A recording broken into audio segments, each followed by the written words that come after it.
Unfortunately, well, so we started with private dialysis chains, and unfortunately, there was some publications in our market, which was prepared together with Fresenius and Medical University of Warsaw about the weight of the dialyzers. And as this conversation was started, we were also using the arguments of additional costly therapy and so on and so forth, but this dialysis chain was mostly fixed on the weight of our basic portfolio, basic dialyzer portfolio, and they were just looking into cost optimization and less waste, but in terms of normal HD therapy offering. So they were not really looking into Terranova, they were looking into basic high flex and low flex portfolio. So we couldn't really add the Terranova in here. Okay. Also, I saw in American market, there was a publication which was saying that Terranova is treatment with Terranova is not the best for a patient because of the loss of a middle size albumin, if I remember correctly. We didn't see it yet in the market, and we are advised to respond to it reactively because it may not come to our market, but looking into how much hassle now we have with the waste management, I would say, with our basic dialyzers, I would see this might be a threat also for our market and possibly to other markets when we will start to talk about Terranova, as a therapy option. Yeah. So being prepared to respond should the albumin loss come up as a concern. Yes. Okay. Thank you. So I'm curious, I think we've mentioned it a little bit with the increased burden on payers with the COVID pandemic, but has the COVID pandemic changed actually the way you're approaching your customers or you're actually interacting with them? I guess maybe tell us a little bit about what it was before, and maybe how you're having these conversations now. Was it in person and now it's virtual? Is it purely a submission? So I'll go, Evelyn. In South Africa, because we've had big impact to the population from a COVID perspective, there's really been a shutdown, especially from a renal unit perspective. So even our hospital reps that are direct, they've also struggled to get into the hospital environment, and all of our renal centers are based in hospitals. So our distributor that works with renal is having the same challenge. One of the things that we've also noticed is that there's also been more of an approach of trying to avoid patients coming to the hospital environment, and that includes, unfortunately, the dialysis patients. So in some cases where patients were coming in for HD therapy every second day, they've now been pushed out to every third day. And what they've also done is they've spaced people out. So instead of having everyone coming in during the day, they'll have a group of patients coming in the morning and then a group of patients coming in the evening. So there has been definitely an increased burden on the hospitals for everything, and that includes renal. And it definitely has impacted on our interaction. So training, for example, we've been doing it online. And it's been virtual, mainly in the evenings when the staff from the units can actually attend the training. From a funder perspective, we've been able to try and have conversations online. And I say try because all companies in the industry and all products in industry are trying to obviously have that FaceTime with the funders. So it has definitely been a challenge.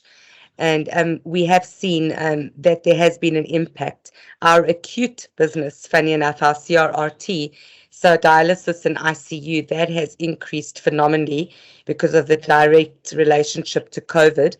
But for HD, we've seen patients dropping off. We've also had a high death rate of patients on dialysis treatment.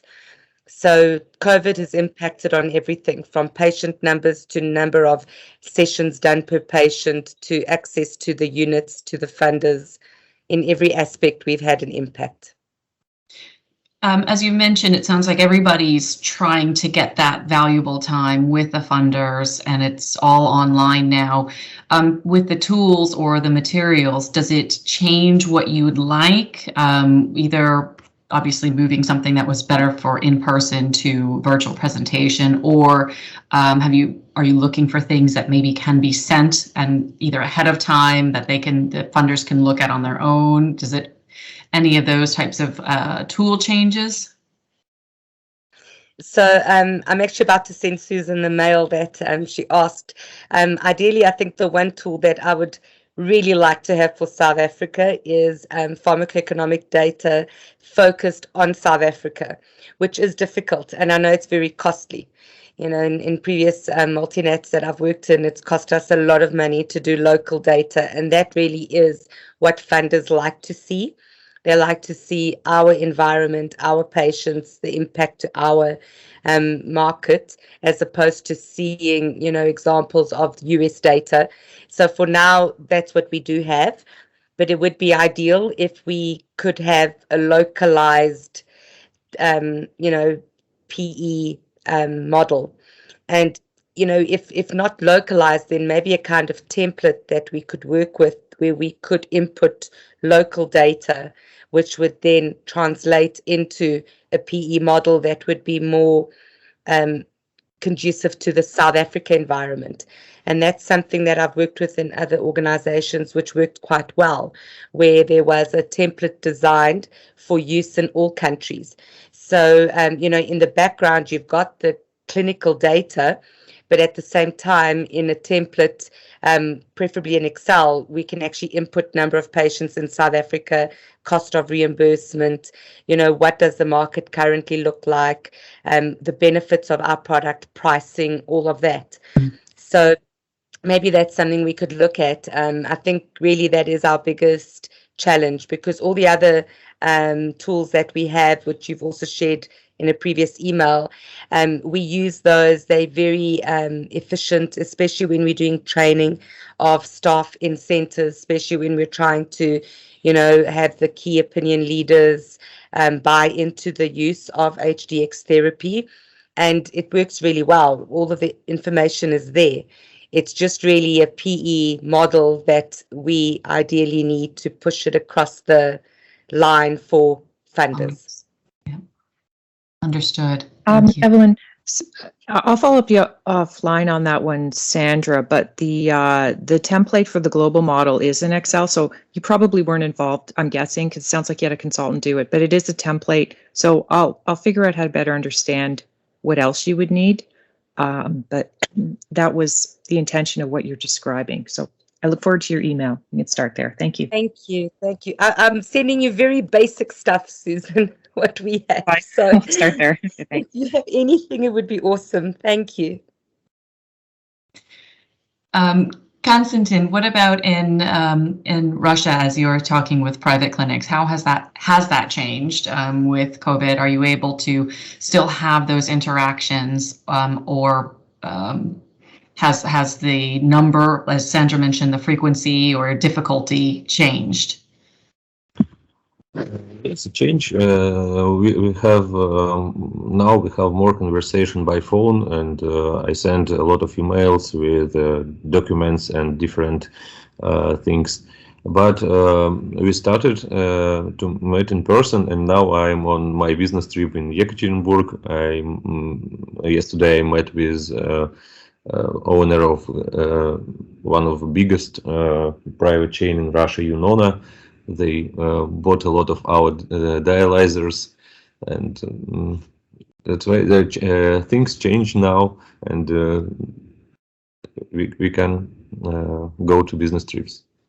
That's great. Congratulations. we're still, I think, some places still trying to get there. Are you using any of the tools? We did send like the pre-read that had the list of tools. Are you using any of those in those conversations, like in your meeting yesterday? You're talking about different papers and right, or the pointing to either the papers or the evidence compendium. Either are you presenting any of that, or is any of the information useful for you as you prepare for the meetings? Yes, but I try not to give everything in 1 minute. I try to choose something what the person wanted to see and what they asked about. Yesterday I didn't use because they didn't ask about something special. They just want to try it now by themselves, and they want to make the conclusion about using Terranova. It's a more common things in Russia that people don't maybe believe in some papers. They want to use themselves this product to try it. Okay, more of a conversation to support, like you said, try it, have them believe it once they see it, use it, the ease of use. Okay.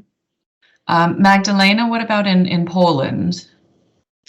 Yeah, so then 2 answers. First one, how our communication with the client changed over pandemic. I actually joined a company during the pandemic, so I assume that the communication before was more face-to-face meetings, visiting hospitals, visiting doctors, sending some products to try and so on. Right now, we are also back to the face-to-face meetings, but definitely during the time when the restrictions were in place, or actually like they were just higher restrictions, then we had more phone calls, more Zoom meetings.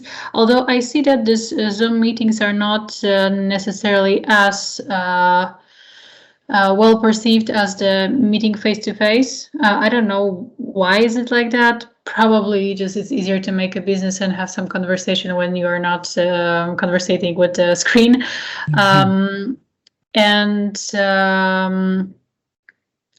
In terms of tools, we're actually a little bit struggling in Poland because I saw that there are some new evidences, but for our clients, it still seems like there's not enough of evidence for Terranova, which would be, I would say, hard evidence, a big clinical trial, and so on. So we do have some evidence, and we are sharing it with the clients, but they are still asking us for a bigger study or multi-hospital study, multi-center study.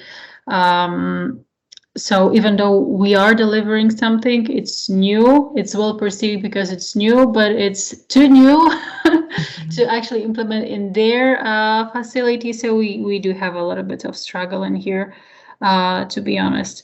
I saw some tools which are available in the App Store.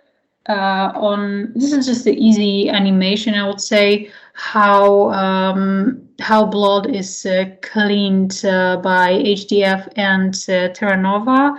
I have shown it to the team, but I don't see that any of these tools will do the job, I would say, if the sales representative is not going to be able to convince the doctor to at least start a trial.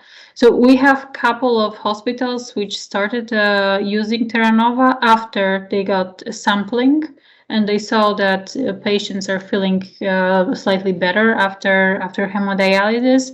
But I wouldn't say that any of these tools it's going to be such a groundbreaking thing for the doctor. So I think we have to, even though of course it's nice to have some good supporting materials, I think that we have still a lot of organic work to do, and hopefully when the visits are going to be again fully supported by our company, we can just go to the places where we are not where Terra Nova is not available right now, and just show the examples of these clinics which started to use it and just give their opinion on it.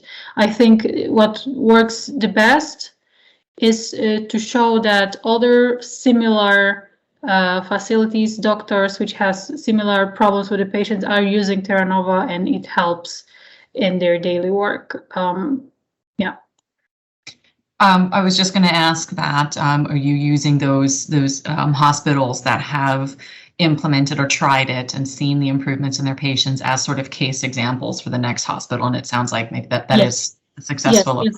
We do, and exactly with these people, we are organizing this webinars for doctors who are responsible for hemodialysis.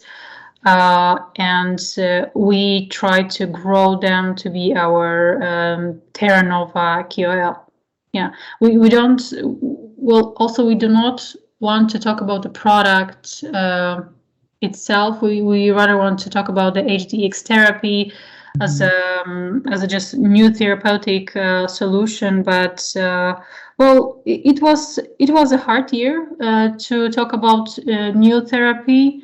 When the hemodialysis station were just fighting to keep people alive, to divide people who are infected from people who are not, and especially with this transportation of patients, which we have in Poland, which is group transport, I would say.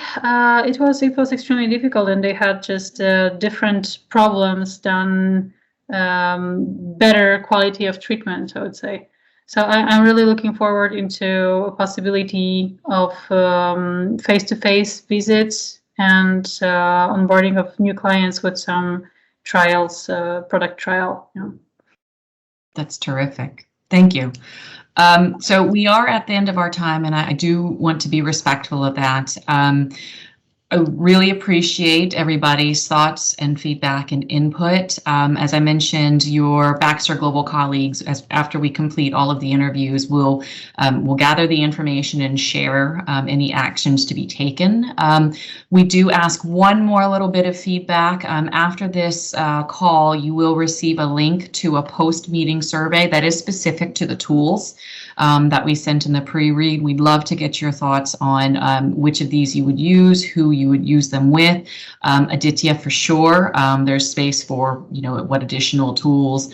I'd also be curious to see what format of those tools, as we've been talking about, maybe some of these interactions that have gone virtual will stay virtual, some virtual going back to in person. So we'd love your thoughts and really appreciate your time today and in that post-meeting survey.